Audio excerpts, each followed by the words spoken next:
Hi all, and welcome to a tips and tricks video for using contrast paints.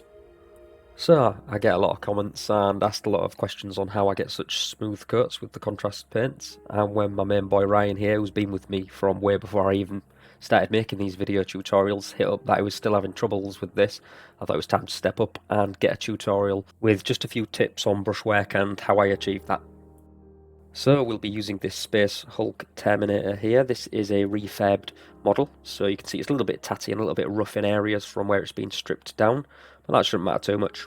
And we'll be using Blood Angel's Red Neat, as this is one of the colours which has a slight bit of a reputation for not going on as smooth as some of the others. So, first things first, let's talk brush. So, as you can see here, we're not using a small brush. You need for these base coats, you need something substantial. I'm using a size 1 here. So you need something that you can really load up with this pigment and load up with the colour. We're also going to give the paint a really good shake. Contrast paints are quite deceiving because they look like they're already well mixed, but they do separate and you do get a layer of sediment at the bottom, which really does cause the paint to not apply correctly. So just a close up here to show you just how much we do load this brush up. I mean, as I say, you need a lot of paint. The more the better at this point. And just to mention, we are working off a Wraithbone undercoat, if you haven't already guessed. And then with our brush loaded, we're going to be placing this paint on the model. Not necessarily painting, that's why I say placing, because as you can see with the brushwork here, in some cases dabbing this paint on, not necessarily using brush strokes to apply it. And the reason we're doing this is because we need the paint and we need the surface tension of the paint to do what it's meant to do and give us those nice highlighted edges and basically draw the paint to itself in the centre of these panels, leaving that deeper colour in the middle and the lighter colour on the outside. So here I'm just going to give you a small example of the difference in effect if we do have a less loaded brush and we do decide to paint this paint on in a more traditional manner. And as you can see, it's leaving a more splotchy, less uniform colour. It's just not as effective. Not the best example in the world, but I'm sure you can agree. You can see the difference in depth we're getting here on these colours. And if you are struggling to get coverage, you probably understand what I mean by this anyway yourself. So we're just taking it slow here, panel by panel. The neater we are, the less cleanup work we have to do afterwards.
So the next tip is once we've done this, you can see that in certain areas the paint will start to pool. So what we do here is we clean our brush up, we dry our brush off on a paper towel, and we go back in there and we soak up that excessive paint that we no longer need. This really does help prevent staining.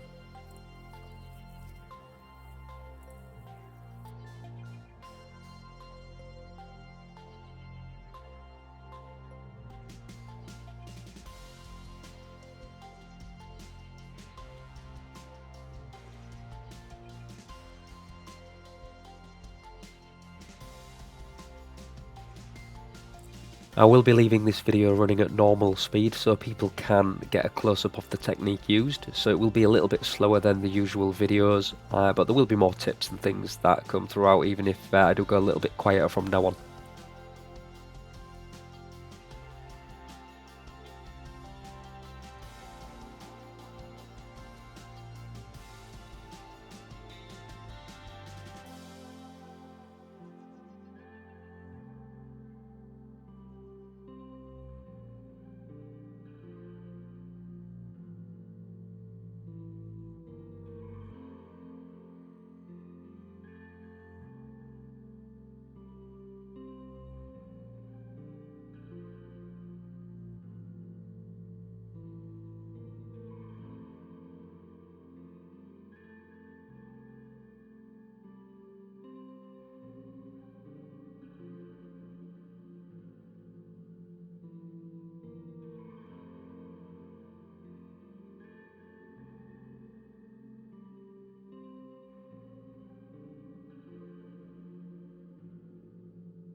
Just be sure to give your paints a good shake every now and again as well throughout the painting process,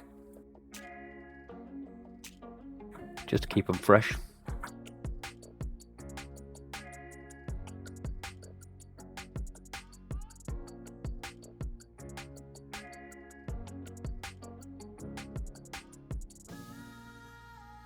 So as I'm about to show you here, even on larger panels like this one on the top, larger flat areas which are normally problematic, this technique will give you a smooth coverage.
I know I always say be as neat as possible, but if you ever think you can achieve a better result by painting over something like these teardrops and these skulls, then by all means just cover them up for the better shadows, and then you can always repaint over the top and re-go over the wraith bone here.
If you are like me and stupid enough to allow critters, aka pets, to live with you, then every now and again you might get something like this, a hair on the model.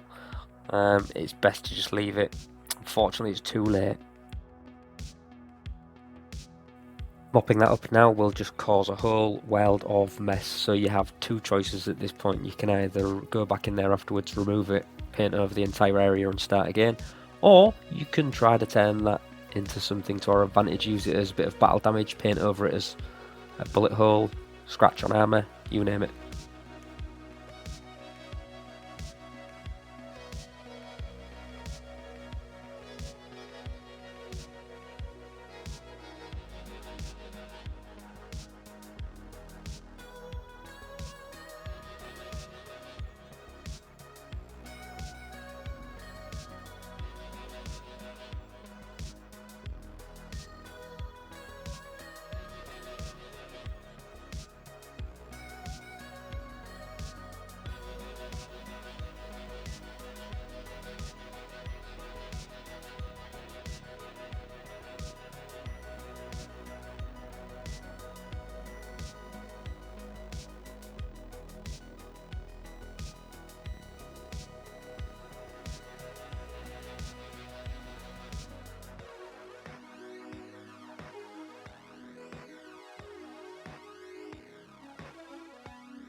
So, I think that pretty much concludeth the method used here to get these coats. So I'm going to leave the video running so everyone can watch it paint until the end.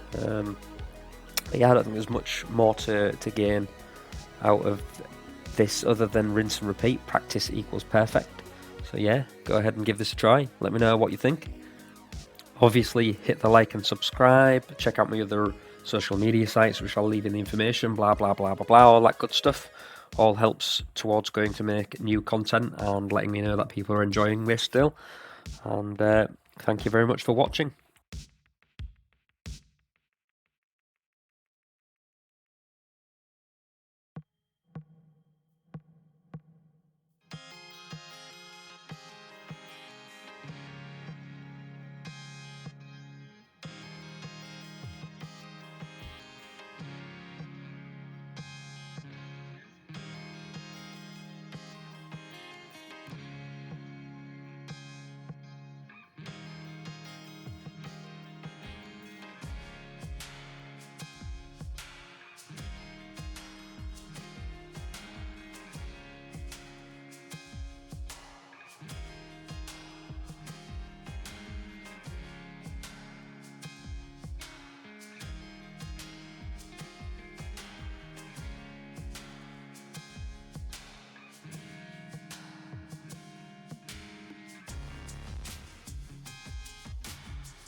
So congratulations to those who made it to the end. So obviously drop me a comment, let me know how you feel, let me know what you think about this, if there's anything you would like to see painted, things as such, anything you think that I didn't explain or needed to be included, all that sort of stuff, and thank you, and peace out.